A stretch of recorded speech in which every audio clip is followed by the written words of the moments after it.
घरोघरी लहान मुलांची एक सवय असते. ते काय करतात? वडिलांनी नाही म्हटलं की आईकडे जातात, आईने नाही म्हटलं की वडिलांकडे जातात आणि आपला हट्ट पुरवून घेतात. आपल्या देशातले काही तथाकथित पुरोगामी राजकीय नेते आणि पक्ष यांची सवय देखील तशीच आहे. उदाहरण देतो म्हणजे मुद्दा स्पष्ट होईल.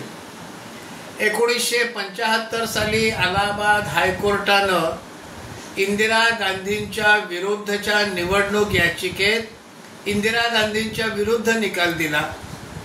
त्यानंतर आणीबाणी आली आणि मग इंदिरा गांधींनी संसदेमध्ये घटना दुरुस्ती करून घेतली आणि अलाहाबाद हायकोर्टाचा निर्णय उलथवून लावला.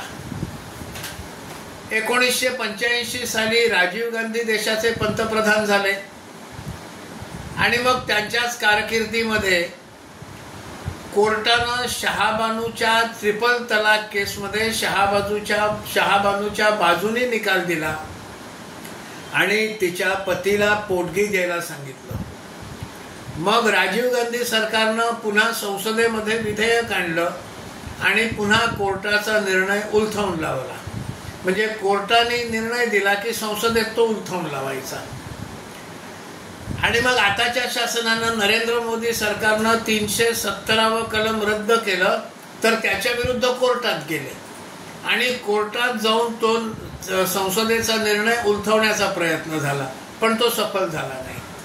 आता सुद्धा वक्फ सुधारणा कायदा आलेला आहे आणि पुन्हा आम्ही कोर्टात जाऊ वगैरेची भाषा सुरू झालेली आहे. त्यामुळे पुन्हा संसदेत झालेला कायदा कोर्टात जाऊन उलथवण्याचा ते प्रयत्न करणार का असं एक समोर दिसतं आहे.